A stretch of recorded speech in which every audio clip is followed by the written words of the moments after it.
What if everything you thought you knew about reality, I mean, about consciousness, about even the very existence of matter, what if it was fundamentally incomplete? Or maybe even E- backwards. Exactly, backwards. Today, we are taking a really profound deep dive into a revolutionary idea, one that seriously challenges our deepest assumptions about the universe. We are. We're talking about the work of philosopher and, interestingly, computer scientist Bernardo Kastrup. And his concept of analytic idealism, it's pretty groundbreaking stuff. It really is.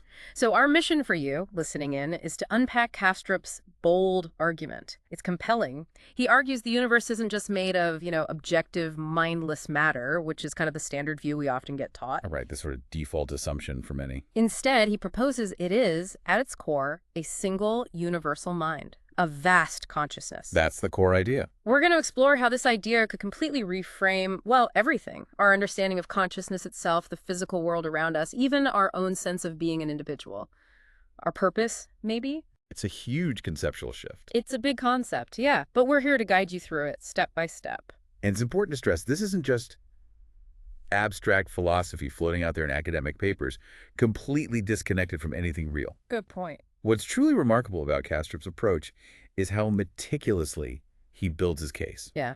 Like really carefully. He's systematic about it. Very. He doesn't shy away from confronting some of science's biggest, most persistent puzzles head on.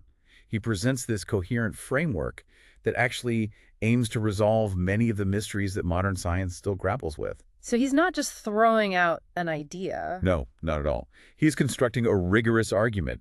He's trying to show why this perspective, idealism, might actually be more logical, more parsimonious, we'll get into that, Yeah.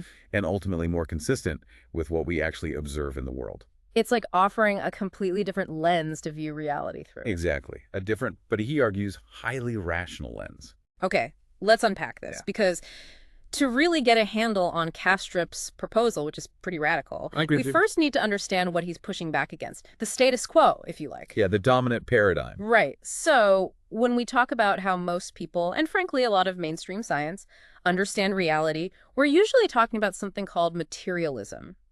Now, for those of you maybe not super familiar with these philosophical terms, materialism, basically, it's the idea that the universe is made only of objective, mindless stuff, matter and energy. Physical stuff. That's the foundation. Think of it like this.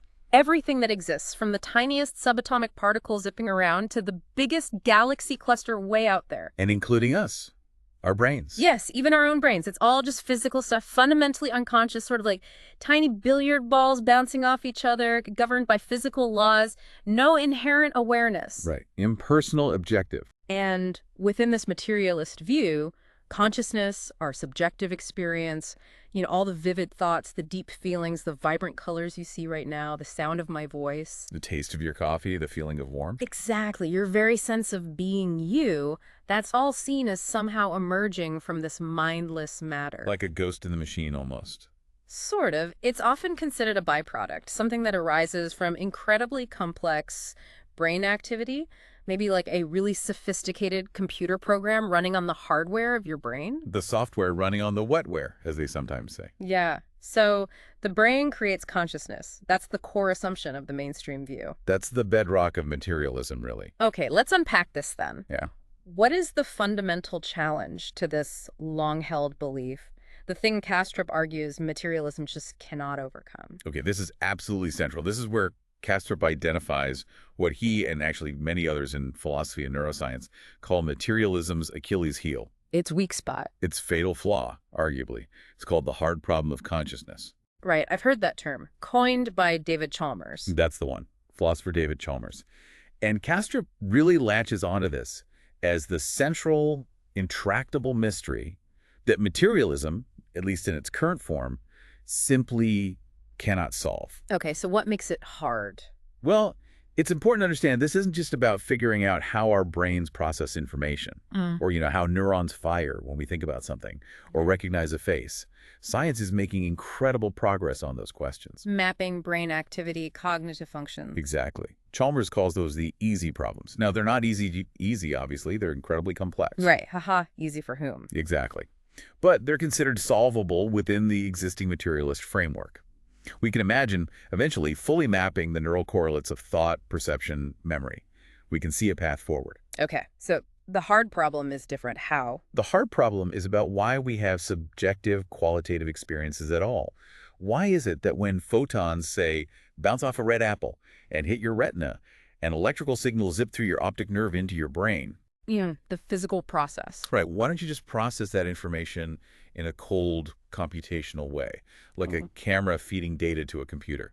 Why do you actually experience the unique, vivid, undeniable sensation of the color red? The redness of red. Precisely. Or why do you feel the specific warmth of joy or the sharp pang of sorrow rather than just registering positive emotional state detected or negative input received? It's the what it's like aspect. That's exactly it. The what it's like to be you having that experience. It's the difference between describing the physical processes of, say, a computer program simulating sadness based on inputs. And actually feeling sad yourself. Yes. Materialism can explain the physical mechanisms, the inputs, the processing, the outputs incredibly well.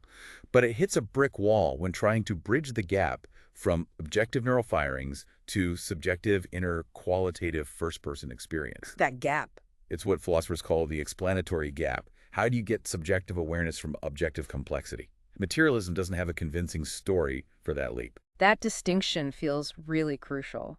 You know, you can perfectly describe the physics of sound waves from a violin hitting your eardrum, the electrical impulses traveling through your auditory nerves, the specific patterns of activation in your auditory cortex. A complete physical description. Yeah, a beautiful scientific explanation of how you process the music, but it doesn't tell you why hearing that particular piece of music makes you feel a profound sense of melancholy, or why it gives you goosebumps. Exactly. That inner lived subjective quality is what the hard problem points to. And for materialists, consciousness often ends up being treated as, well, an anomaly. Something weird that doesn't quite fit the model. Or sometimes they call it an epiphenomenon. Epiphenomenon, what does that mean exactly? To elaborate on epiphenomena, think about a steam train chugging along. The engine, the pistons, the fire, those are the physical processes that make the train move forward. Now, the train also produces steam, noise, smoke, that big whistle sound. Those things are certainly there. They're byproducts of the engine running, but they don't actually cause the train to move. They're just side effects. Oh, okay. They happen alongside the main event, but don't influence it. Exactly. So for materialists grappling with the hard problem, if consciousness is just an epiphenomenon, it implies that our subjective experience, our thoughts, our feelings, our sense of free will, maybe they have no actual causal power over the physical world. They just happen, like the steam whistle on the train. But that feels deeply wrong, doesn't it? It feels like my decisions based on my feelings and thoughts do cause me to act. It feels incredibly counterintuitive to how we live our lives, how we feel we make choices, and how we interact with the world. It suggests our inner life is just watching the show, not participating. And that's why the hard problem within the materialist framework often remains stubbornly intractable. There's no clear path to a satisfying solution that doesn't feel like explaining it away. Right. It leaves this huge question mark at the heart of our existence. A fundamental mystery. And this is where Bernardo Kastrup comes in and performs what you described earlier as a kind of radical philosophical flip, a fundamental reorientation of perspective. Precisely. It's a bold move. Instead of starting with matter, which, let's face it, we only ever know through our consciousness. Wait, say more about that. We only know matter through consciousness. Think about it. How do you know that chair exists? You see it, you feel it, if you touch it, you think about it. Seeing, feeling, thinking, those are all conscious experiences. You don't experience the matter of the chair directly in some raw, unmediated way. I experience my perception of the chair, my sensation of it. Exactly. All your knowledge of the external world comes through the filter or the medium of your own consciousness. So Kastrup argues, why start with matter, this thing we only know indirectly? Why not start with the one thing we know directly, undeniably? Consciousness itself, our own awareness. It's the most immediate, undeniable aspect of our reality. It's the one thing you know you have access to right now. You can doubt the external world exists, like in the Matrix or something, but you can't really doubt that you were experiencing something. The famous, I think, therefore I am, but maybe even broader. I experience, therefore I am. In a way, yes. For idealism, and specifically for Kastrup's analytic idealism, consciousness isn't the problem that needs solving. It's the fundamental starting point. It's the given. The foundation. It's the primary reality, the fundamental fabric of existence. Kastrup calls it the sole carrier of all reality we can ever know. Okay, let that sink in for a moment. Your entire reality, everything you perceive, think, feel, is fundamentally an experience within your consciousness. You don't experience matter directly. You experience your perception of matter, your thought of matter, your sensation of matter. All are modes of consciousness. So by starting there, with the undeniable fact of experience. Kastrup argues, we immediately bypass the hard problem. Consciousness isn't something mysterious that somehow emerges from unconscious matter. It can't emerge from matter if matter itself is only known as a form of consciousness. Because consciousness is what's fundamental from the start. Exactly. It's the ground floor. Wow. Okay, that is a truly radical shift in perspective right from the get-go. Moving the foundation of reality from unconscious physical stuff to conscious experience itself. It changes everything. So building on that foundation, Kastrup introduces his central, most expansive concept. The idea that the universe is, in essence, a single universal mind at large. Mind with a capital M. Right. And this isn't just a metaphor or some vague spiritual idea, right? He presents it as the core tenet of analytic idealism. Correct. He posits that all that exists is a phenomenal field of experience. Everything is fundamentally mental activity. Everything, including what we perceive as the physical world. The tables, chairs, stars, planets, even our own bodies. How did that work? That's the next crucial step. If it's all mind, how do we account for the seemingly solid, independent existence of a table or a chair, or the vast, seemingly impersonal reaches of space? They certainly feel separate from our own minds. They feel very real and objective. This is where it gets really interesting, and where Kastrup provides a key distinction that helps bridge the gap between our everyday intuition and his idealist framework. Okay. He clarifies that the physical world, these apparently independent objects like stars, planets, trees, our bodies, they are not separate, mindless things existing outside of mind. Okay, so what are they then in this view? He says they are the extrinsic appearance, or you could say the outside view of these universal mental processes. They are what mind looks like from a certain perspective. The outside view. Okay, I need an analogy here. He provides a powerful one, and I think it's incredibly helpful.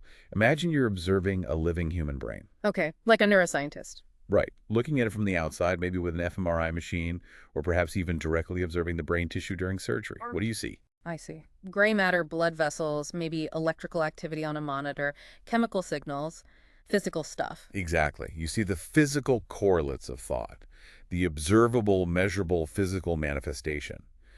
But Kastrup would say this is like seeing the image of thought. It's what thought looks like from the outside. The image of thought. Okay. Now think about it from the inside. What does that brain experience? The person whose brain it is. Experiences feelings, colors, ideas, memories, desires, fears. A whole inner world. Right. That's thought itself. The inner subjective reality. Kastrup's point is that the outer physical brain and the inner subjective experience aren't two different things. They are two sides of the same coin.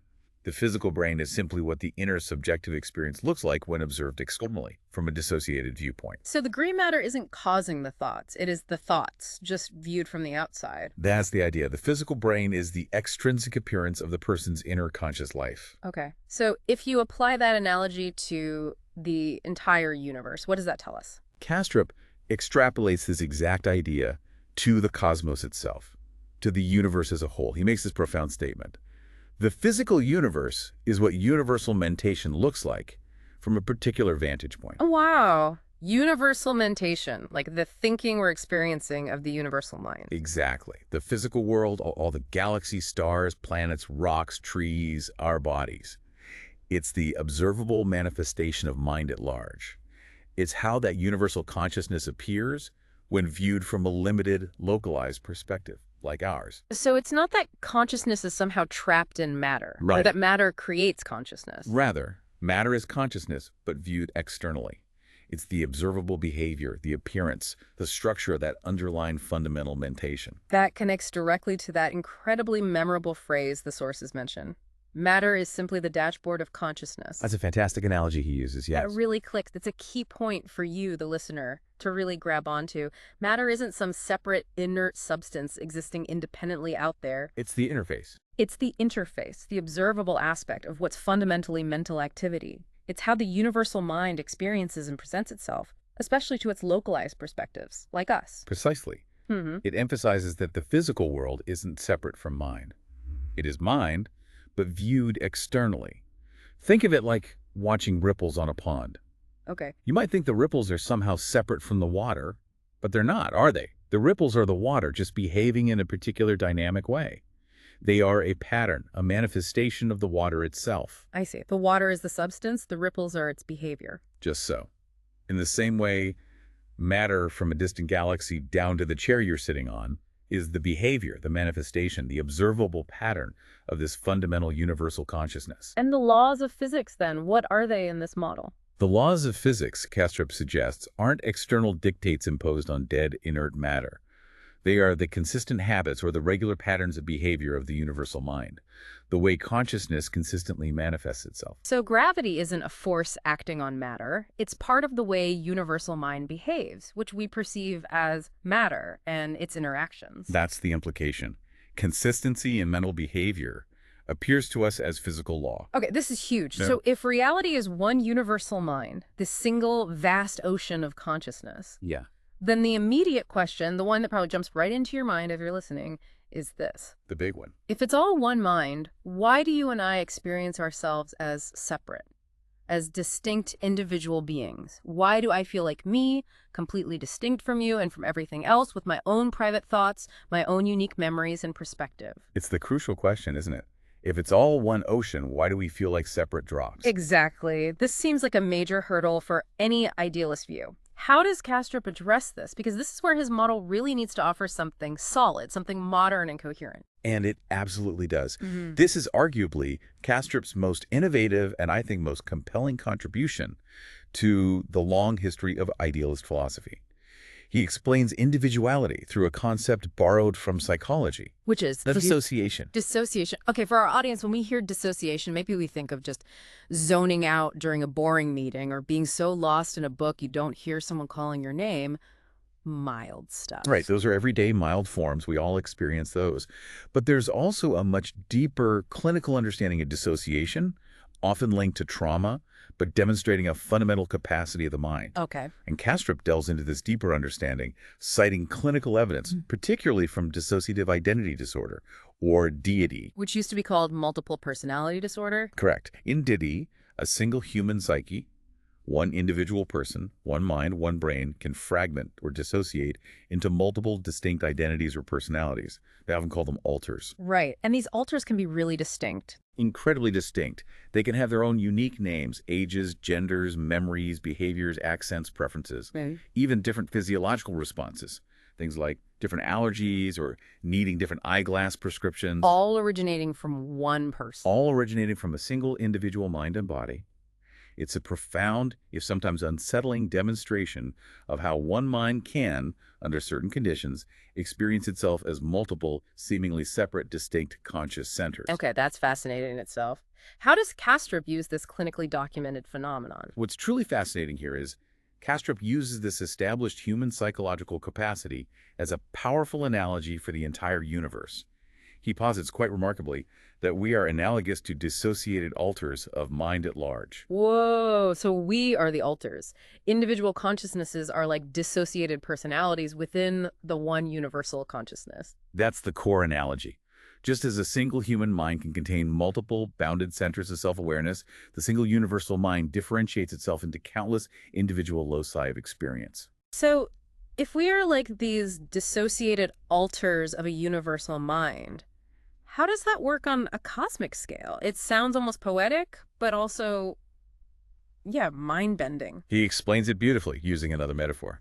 Whirlpools of awareness. Whirlpools, okay. Imagine this vast, universal consciousness mind at large like an immense, boundless ocean.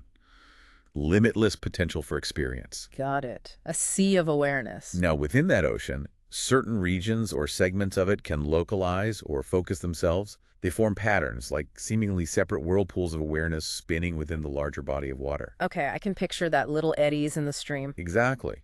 And each of these whirlpools has its own unique perspective, looking out from its particular position within the ocean. It accumulates its own personal memories based on its unique journey through the water. It develops its own distinct sense of self, creating that feeling of I am this whirlpool, separate from the rest of the ocean. So my individual consciousness, my me-ness, is one of these whirlpools. That's the idea. It's not separate from the ocean of mind at large. It is the ocean, just behaving in a localized, dynamically bounded way. Your thoughts, feelings, perceptions are the currents and patterns within your specific whirlpool. Okay, that makes sense as a metaphor. But what creates the boundary? What makes the whirlpool distinct? This brings us back to the brain, doesn't it? It absolutely does. And this is where Kastrup's model completely flips our conventional understanding of the brain's role on its head. How so?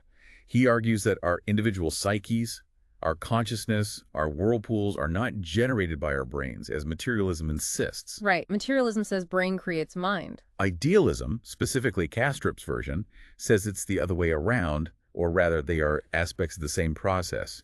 He posits that our brains are the biological observable imprint of this dissociative process. The imprint, like a footprint. Exactly. Our brains are essentially the physical manifestation of mind at large, creating and maintaining these localized whirlpools of awareness.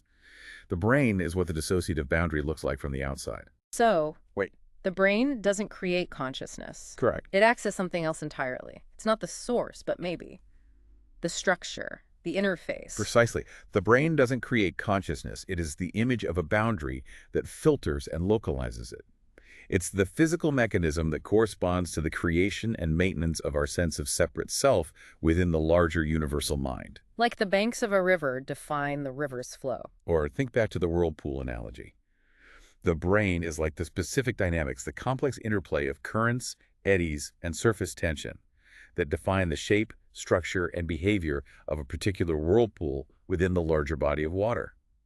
It delineates the boundaries of your individual stream of awareness, allowing it to experience itself as distinct from the rest of the ocean. It filters reality for that specific viewpoint. Yes, it filters the totality of mind at large down to a manageable, localized stream of experience that constitutes your personal reality. Okay, let me try another analogy he uses. The radio receiver. Ah, yes, that's another excellent one. Think of a radio receiver. Does the radio create the music or the voices you hear? No, of course not. The broadcast is already out there as radio waves. Exactly. The broadcast, the information, the music, the voices already exists as electromagnetic waves permeating the environment. The radio receiver's job is to tune into a specific frequency, filter out all the other signals and noise, and then transduce or convert that specific broadcast into a localized, audible experience for you. Okay, makes sense. Now, if you smash the radio receiver, does the radio broadcast cease to exist? No, the station is still broadcasting. It's still out there in the airwaves. Right. What's gone is simply that specific receiver's ability to tune into, localize, and make manifest that signal. Ah, I see where this is going. In the same way Kastrup argues, damaging the brain isn't destroying consciousness itself. It's like damaging that specific radio receiver or disrupting the structure of that whirlpool, which naturally interferes with or even stops the localized experience associated with that receiver or whirlpool. But it doesn't destroy the underlying stream or broadcast of consciousness itself. Mind at large is still there. Exactly. The universal mind persists. Yeah. Just that particular manifestation, that specific channel of experience, is altered, disrupted, or perhaps temporarily or permanently unable to manifest in that form. This offers a really different perspective on things like brain damage or coma. Or even near-death experiences where consciousness seems to persist or even expand despite compromised brain function. Yeah. Or psychedelic experiences where the sense of self dissolves. It suggests the brain isn't the generator, but the limiter or localizer. Okay. This whole framework is, well, it's internally consistent and quite profound.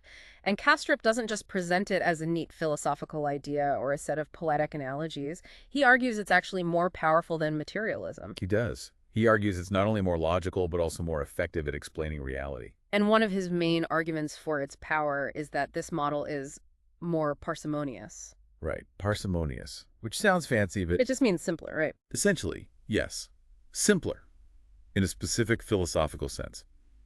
It adheres to a principle often called Occam's razor. Named after William of Ockham. That's him.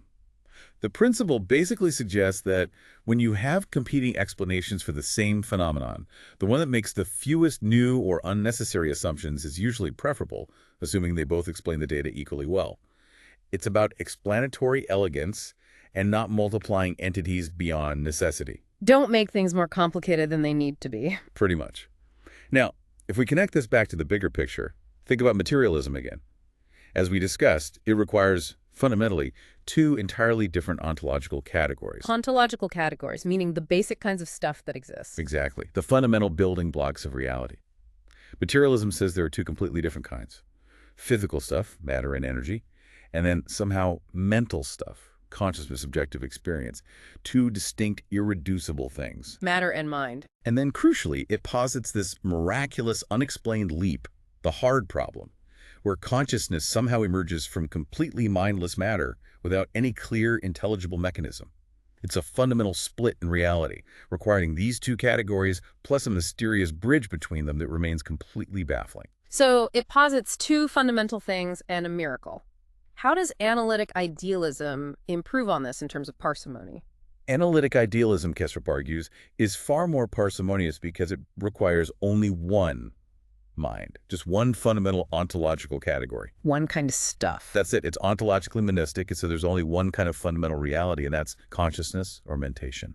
Everything else, including the appearance of matter, the seemingly objective physical world, the laws of physics, is simply a behavior or pattern within this one fundamental substrate. So matter isn't a second thing. It's the one thing mind behaves or appears. Precisely. It's all just different expressions, patterns, or perspectives of this single underlying consciousness. The simplicity, the fact that you only need one fundamental type of reality instead of two plus a miracle, is a major logical advantage according to Occam's razor. It eliminates the need for that miraculous, unexplained leap, because you're no longer trying to explain how awareness arises from something fundamentally unaware. You start with awareness. That makes a lot of sense from a logical elegance standpoint. But beyond just being simpler, Kastrup also contends that his idealist framework actually does a better job of explaining the data we have. Yes, the empirical data. The actual observations and findings from science and also from direct human experience that often seem anomalous or really difficult to reconcile within a purely materialist worldview. And this is where it gets really compelling, I think, because it moves beyond abstract philosophy and connects to real-world phenomena, things scientists are actually grappling with. Absolutely. Yeah. Let's take quantum mechanics, for example. Yeah. Well, frankly, bizarre findings of quantum mechanics, how particles behave at the very smallest scales, have puzzled physicists for nearly a century now. Things like particles being waves sometimes and particles other times, entanglement. Exactly. Wave-particle duality, quantum entanglement, where particles seem linked instantaneously over vast distances. These things challenge our classical intuitions deeply. But perhaps the most relevant aspect for our discussion here is the infamous role of the observer. Ah, yes, the measurement problem. Right. In cornerstone experiments like the double-slit experiment, it seems that subatomic entities like electrons or photons behave differently depending on whether or not they're being measured or observed. How so? Well, very simply put, if you're not looking to see which slit they go through, they seem to spread out and act like waves, interfering with themselves. But if you do set up a detector to see which slit they pass through, if you observe them, they suddenly act like definite particles going through one slit or the other. Their behavior changes based on being watched. It appears so. This is a fundamental mystery in quantum physics. It raises deep questions about what constitutes a measurement or an observation, and whether reality is truly objective and independent out there, or somehow co-created or influenced by the act of observation itself. Now, for a general audience, why is this observer role typically so bizarre or problematic for materialists? And how does idealism potentially resolve that in a way that feels, well, less weird? For a strict materialist, if the universe is just made of objective, mindless matter obeying fixed laws, then why on earth would a tiny particle care if it's being observed by a conscious entity, or even just a measuring device? Its behavior should be governed by those universal, unchanging physical laws, regardless of whether something is looking at it. It shouldn't matter if we watch it. It shouldn't. That's the classical intuition. The idea that the state of a physical system depends on whether it's being measured seems profoundly bizarre. It defies that core materialist assumption of an objective, independent reality. It implies that consciousness, or at least the act of measurement, which involves setting up conscious criteria, somehow interacts with physical reality at its most fundamental level in a way that materialist physics struggles to explain without resorting to very complex or counterintuitive interpretations like many worlds or hidden variables. Okay, so how does idealism make this less bizarre? Well, if the universe is fundamentally mental, if it is mind at large, and therefore inherently experiential and potentially responsive to observation. Which is also a mental act. Exactly. If observation itself is a mental act, an act of localized consciousness or an instrument set up by it, interacting within the broader mind at large, then the observer's role becomes almost expected. It makes perfect intuitive sense. Because it's mind interacting with mind. Right. It becomes a natural consequence of a universe that is fundamentally consciousness. The observation isn't just a passive registration of a pre-existing reality. It might be an active participation, an interaction within the universal mind that influences how that mind's fundamental patterns manifest or resolve into definite states. It elegantly dissolves the measurement problem by making mentality foundational. Okay, that's a powerful reframe for quantum mechanics. What else does idealism explain better, according to Kastrup? Well, back to the tight correlation between brain states and conscious experience, which we touched on earlier. Right, the fact that if you damage the brain, consciousness seems to be affected.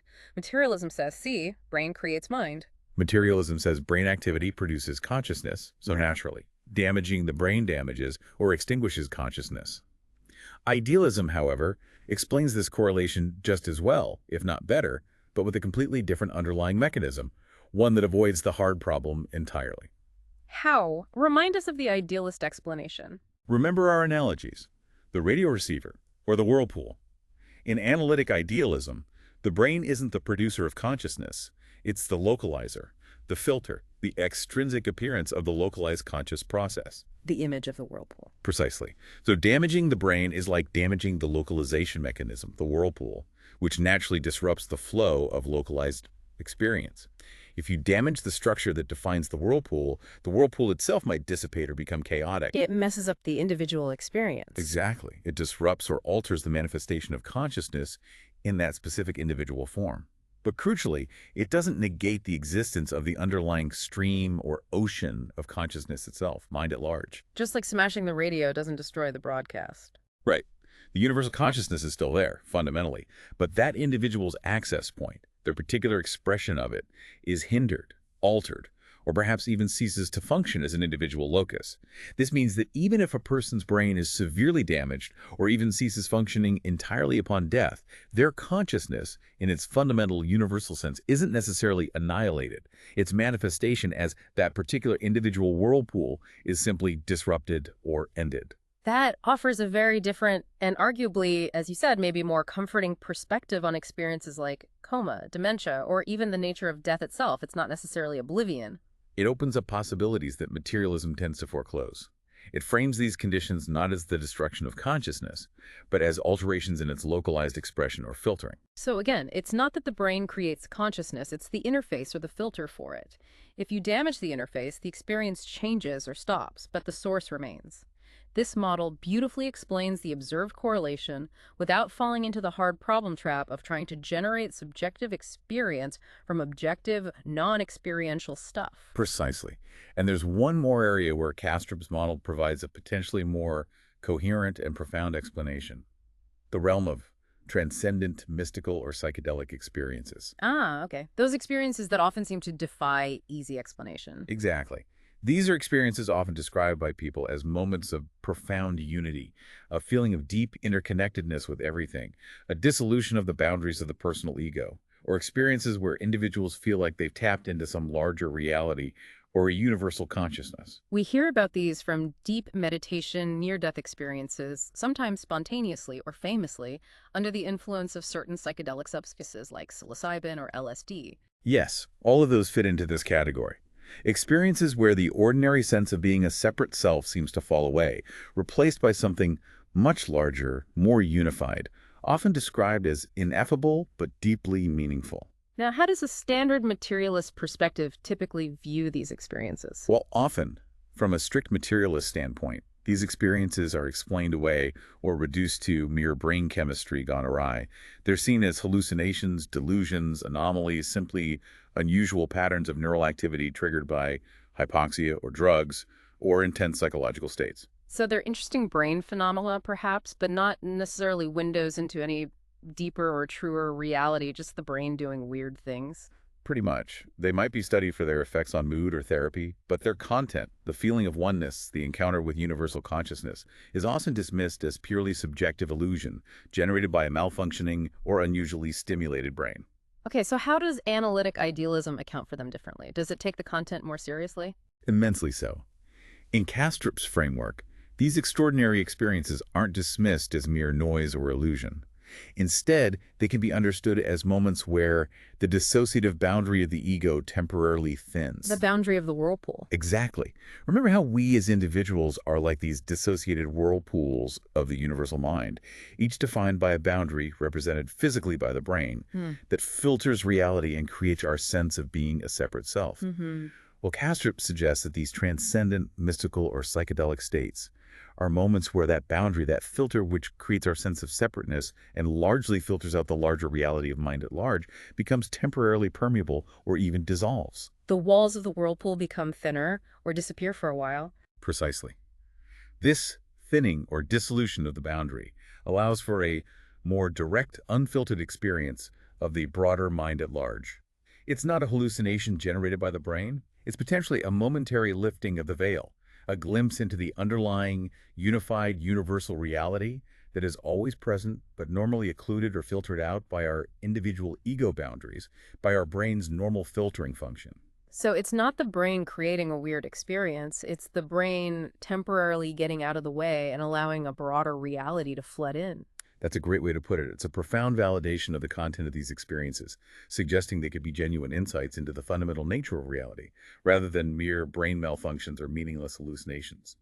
That makes so much sense, connecting it directly to those powerful personal experiences. People report those feelings of profound connection, deep flow states where the sense of self diminishes, moments of awe, or that overwhelming sense of oneness with everything.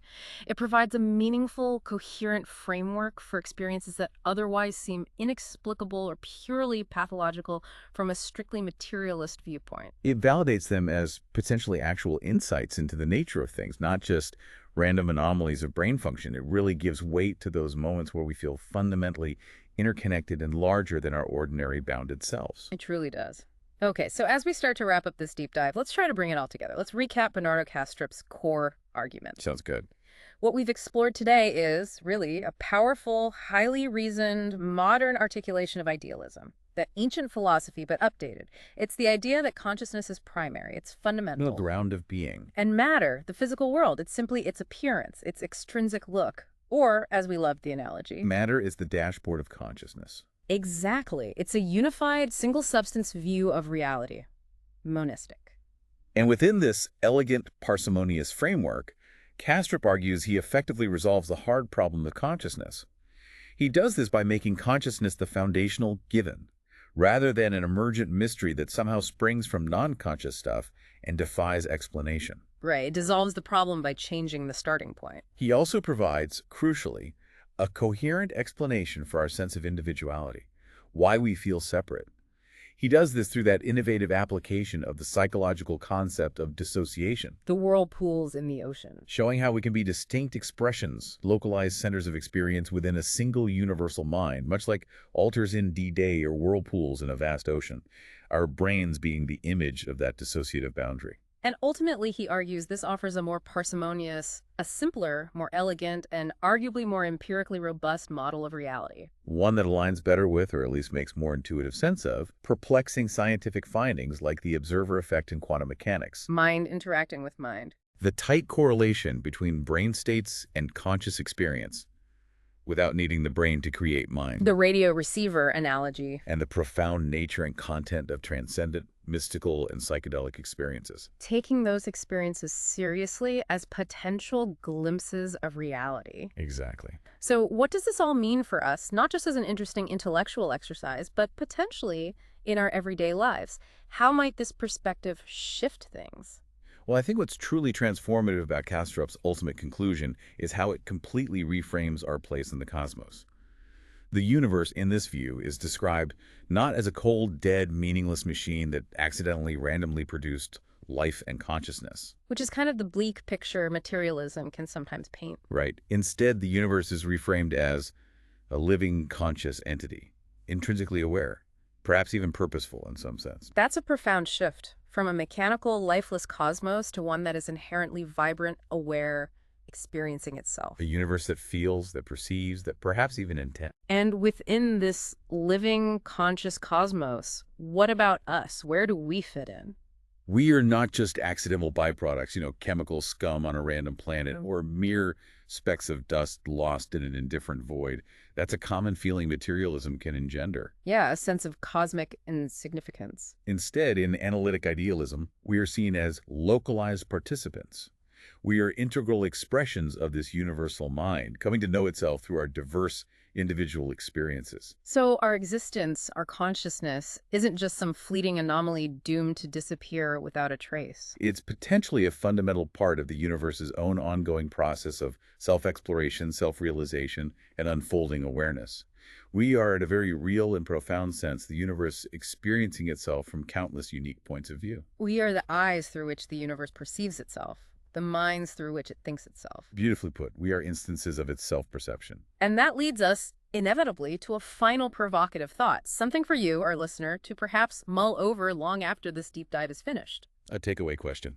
If your consciousness, your awareness right now, is not merely confined to the biological hardware inside your skull, if it's not just generated by your brain, but is instead a localized expression, a whirlpool, within a vast universal mind. A ripple in the cosmic ocean. What does that imply? What does that imply about your ultimate potential? About your inherent fundamental connection to everything else, to other people, to nature, to the cosmos itself? What might it suggest about the very purpose or meaning of existence? Does it change the game? What new questions, what new possibilities does this bold, ancient, yet modern idea spark for you as you navigate your own reality day to day? And maybe this raises an important question for your own reflection, too. Does adopting, or even just seriously considering this perspective, does it change how you view your everyday experiences, your interactions with other people, seeing them perhaps as other whirlpools in the same ocean? Does it change how you relate to the natural world? Or even how you understand science itself, maybe seeing it not as discovering laws governing dead matter, but as charting the consistent behaviors of a universal consciousness? It's definitely an invitation, I think. An invitation to see the world, and perhaps more importantly, to see yourself in a profoundly different, potentially richer, and maybe, just maybe, more meaningful way. A lot to think about.